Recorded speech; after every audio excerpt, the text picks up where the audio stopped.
Hey guys, hope everyone's well. The thing I have to bring to the table is what is the best way to deal with managers that don't managing manageably? Um, so, in short, um, this works both managing up and down. Let's say you are the line manager of someone who is managing and they're doing a job of it, or let's say you're on the receiving end. There's the well-known stat about how the number one reason that people leave jobs is their line manager, the person that was, in charge of, well, I guess them in the workplace and doing a poor job of it. Um, Obviously, to take it to the bottom, there's loads of ways this can go wrong. And I think mainly they fall into two categories. It's usually like a personality trait that can rub people up the wrong way, or in the other camp, maybe not that so much, but someone who doesn't know how to, do the right things, stand with a straight back when you be lenient when you need to, apply the right skills and to the right situations. And obviously the admin part of it as well. Do you have a manager that is just doing all the doing and none of the managing? Do you have someone who absolves themselves of all responsibility at every single opportunity at all times and doesn't do any doing? So yeah, there's an infinite myriad of ways that things can go to the bottom of this, and let's explore some of that, I guess.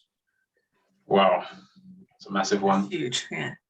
I mean, bad management can both create bad performance. It can also create a cover for bad performance, which then creates even further bad performance, because if you don't trust me as the manager and I'm not allowing you to perform, eventually you stop trying because you know that ultimately it's the manager that's bad and that you can blame, and then you stop, you phone it in, and now the performance gets even worse. And so it can just spiral out of control into a horrible, messy place where no one's actually trying their best anymore. Everybody's pointing fingers, and the person coordinating it might not even have a Scooby in the first place. So that was a mess. Yeah, and that whole that first impressions count thing is like sometimes once the relationship is damaged, it's so hard to get that back. And if you've got people that have been in your team for a long time, your managers have been there for a long time, once you've damaged that, it's a horrible thing to try and untangle or to try and build that relationship again. Because sometimes there's a lack of maturity, I suppose, which could, sometimes both sides have valid opinions, and it was a clash of personalities that is now creating this huge animosity. So yeah, that's well, they say that thing of like a rotten fruit spoils the bunch. So that's true of an individual member of staff, that they'll eventually contaminate the person next to them if they get close. Yeah. If that's the manager, it's like having the roots spoiled. Like it's just so much more damage than having an individual join, for example, and not work out. It's easier to cut that off. But if it's damaged at the root, you've got huge problems. And if you think about like what separates us as humans from anybody else, it's tools, our ability to use tools.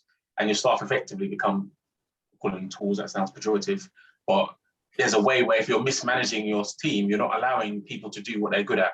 You're not allowing them to if you think about a footballer being used in the wrong position or not playing around them, then suddenly you've got somebody who's really good, really talented, really gifted maybe, but is not being allowed to shine and do what they need to do, which demotivates them as well. And so having the wrong person at the controls is terrible. Yeah, it's a big problem. Just on the back of some of the things you guys have said, that for that person, it can lead to a massive sense of frustration, especially when they know they could be doing a more effective job, they could be better in their role. And on another thing you were saying, it's like that saying goes, the fish rots from the head. Yes. And that kind of goes all the way through. But I think a really important thing that Jankee touched on was about the trust as well. And once that's gone in a way, and you've essentially got a team of people that, like you said, stop trying, don't care. And then you've just got an apathetic team, right? Yeah, that really don't seek to get anything done. Especially if you have layers of it, actually. Because if you're a small company, you might be, I don't know, director, manager, team, but there are sometimes directors, managers, heads of departments, Structure, and if there's, you know, at any one of those points, like, this could occur, and you're disrupting that chain. Ultimately, that relationship is in that tool structure, which Jankee described just there. That manager represents the company to everybody underneath them if they have an impact, a negative impact on them. And so you can lose hope and trust for the whole company because the person above you has lost that respect. As well, that manager is supposed to represent and defend the team to people that are above them. And if you don't trust your manager to do that, to have your team back, then you know that it's a double-edged sword in terms of the damage. Yeah, of course, yeah. You got people who steal ideas, and so suddenly people don't want to share ideas. People don't want to work hard because they feel they don't get recognition, and it becomes really, really like dog eat dog and Chinese whispers. And then some people who think the better I do, the more I'm covering for this person who gets to take my shine, and they're benefiting off me working really hard. So I'm not going to do that anymore. And so there's so many problems that come with not just a manager that doesn't know how to manage, but a manager that doesn't know how to lead and get the respect of their team. Yeah. Also, you can have if you're a smallish, medium kind of company, there might be leaping of managers to get to the next rung because you just can't trust the one above you for whatever reason, and then the other line of management is involved because they're potentially undermining the manager underneath them. What a horror! It's like a myriad of things that can go wrong there. If that also starts happening. Can I ask you guys a question? Have you ever, I'm not waiting for the response, just asking you, have you ever left a job for that reason? Have you ever left a job because, primarily because of the manager? No. I've had a big clash with line managers before, a place where I've worked with you before, so you'll be familiar with it. Don't think it'll be a good thing to get into the ins and outs of some of that, but I think there was different issues across different levels of management there, from respect to clashing. You could also argue that had the manager in that circumstance that we shall not name done their job properly, then things wouldn't have got to the point that they got to. I do agree, but I also feel like when I look back on it, a bit older, a bit wiser, a bit from the position, there were calls that I saw from different, maybe not the same managers I'm talking about, but a particular one I'm thinking of right now, where it made me lose enough respect that I also agitated when the right call was being made. And that meant that eventually I stopped being a team player because I lost respect for your judgment call. And that meant that I wasn't doing the right thing. It might have stemmed from what I thought was right, but eventually you almost distrust their voice regardless of what they're saying. And that's not always helpful either. So you end up creating bad apples in the same way. It's hard to pull yourself out of that once that relationship is damaged.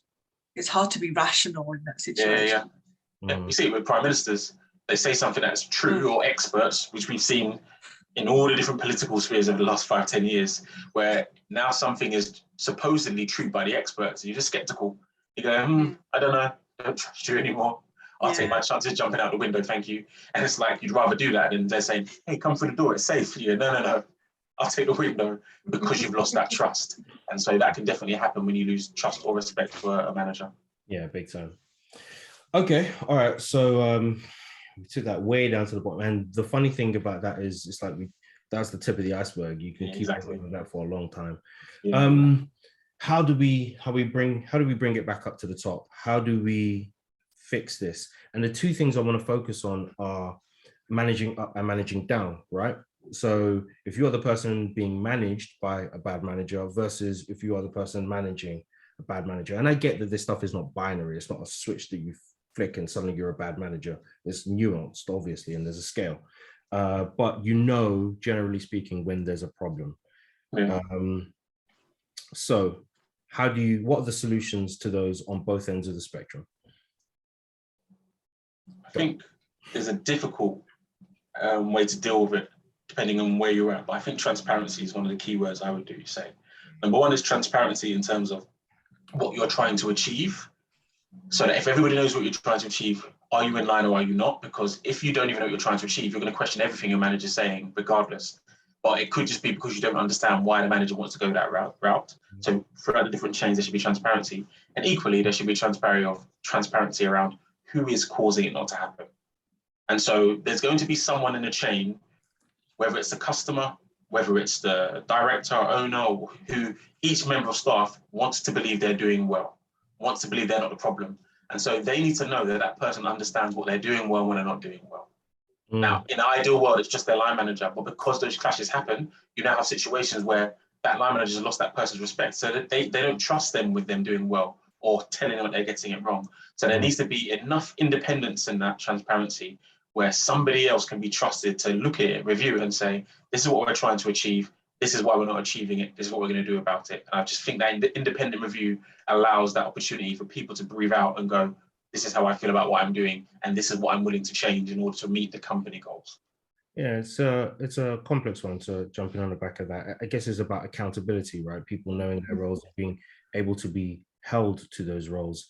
Obviously, the workplace is so such a complex system in the truest sense of the word, that things are very much interlinked, interwoven. So sometimes it's difficult to separate and make those things discrete and independent.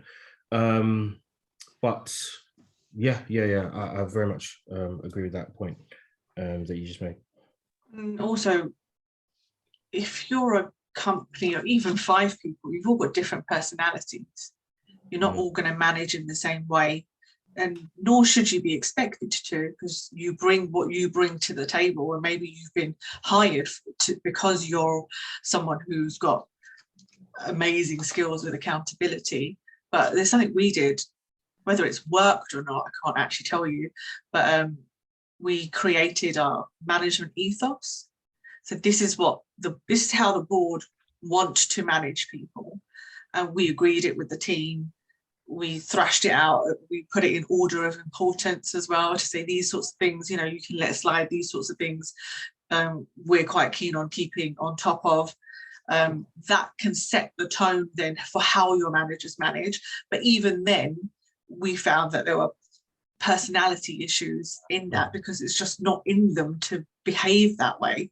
And that's not a bad thing. I think you've got to understand who the person is that's managing you, as well as who we are managing to manage other people, and work with those sort of flexibilities. But that management ethos that we did, had a good basis of our attempt to do it.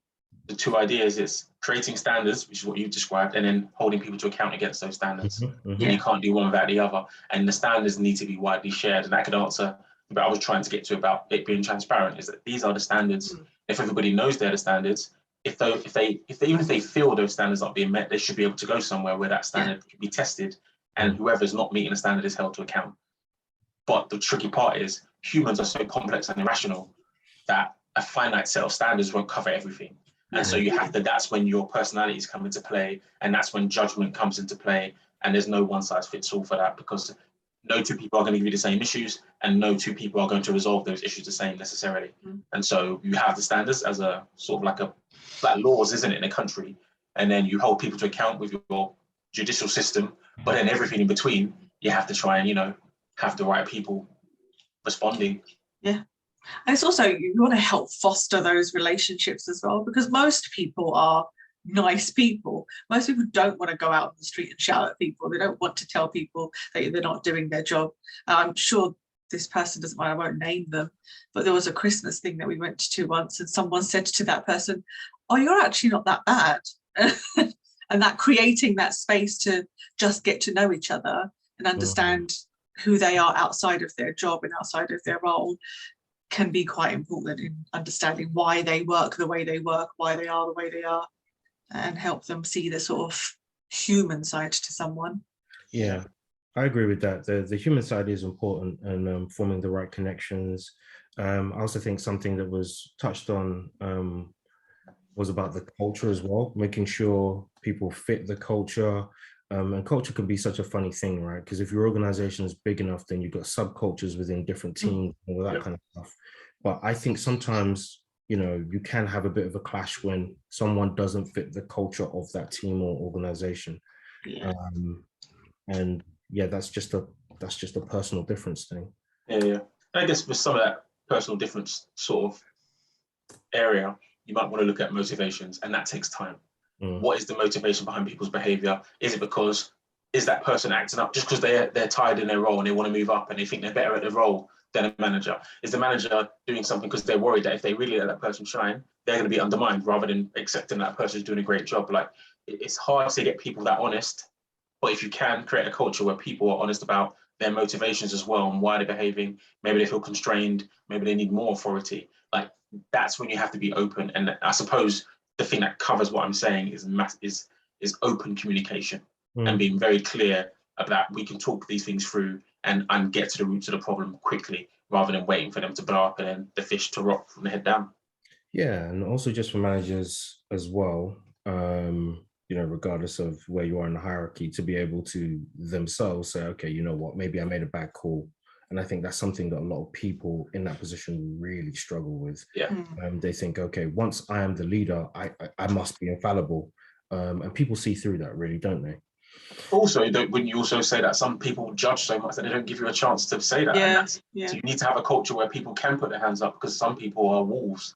And as soon as they see that blood of you saying, I made a mistake, they're going to let you know you made that mistake, and they're going to treat you like a finished good and use that as justification for them doing their own way. And so it works on both sides. Culture. And so the manager has to find a way of being open and honest when they hold their hands up, but in a way that doesn't lose the respect of their team. But the team has to give that, you know, a degree of whatever the word is. Guys, I need bow ties on these boxes. I need one reasonable and one rational. Let's get it. What are the solutions? Who's got what? I can be vaguely radical. Okay. So where you spot those things, I think it's forcing people in a room together and getting them to talk about it, because often these things don't get discussed. And we kind of sometimes shy away from it and go, oh, they're two different people, or they're this or that. Actually, stick them in a room together, get them to sort it out and tell them that they're adults. This isn't school. This isn't high school. We're here to do something. We need, this is the problem that we've got at hand. You guys seem to be looking at it from a different point of view. Sort it out and come back to me once you've sorted it, because I need this result. So, yeah, and I think the more, I guess, a reasonable way of looking at it is that you've also always got systems and you've got the people in the systems. So your first thing to do is review your systems. Do your systems allow for a generic manager and a generic member of staff to do their jobs transparently, openly, and meet the targets that are set? So does your system work? And once your system works, you need to audit your system. Like every so often, have a look through whether it's you doing it or you're bringing someone else in from externally to say, this is the system which we believe in. Can you tell us where the system's breaking down? You pinpoint that, and if somebody's got to go, they've got to go, because it's not the system that needs to change around the people. You've got to fit the people that work for the system. Okay, thanks for those guys. I'm going to add one more bonus round. I know we've run maybe a little bit long. What do you do if you are the person being managed by a bad manager? I think you need to check what the system is, check if there is a code of ethics, check what your rights are there. And if the company doesn't have something that allows you to escape that, you need to start looking to go somewhere else. Like, there needs to be an avenue for you to improve your circumstances. They're not healthy for you. And if there isn't an avenue, then go be healthy somewhere else. Amen to that. Agreed. But you can also, this is not good, but part of managing your manager is knowing how to manipulate something and getting what you want out of it. So maybe there's a better word for manipulate, but you do need to know what is that manager's trigger and work around those sorts of things and put yourself in a position where you're showing yourself in good light or whatever it is. And some of it has to be, I know that this is what this person likes, so I'm going to make sure I work that way. Jankee said, finesse the system. I love it. I love that. All right, thanks for that, guys. Till next time, really good stuff there. So yeah, I think we'll leave it there. Yeah.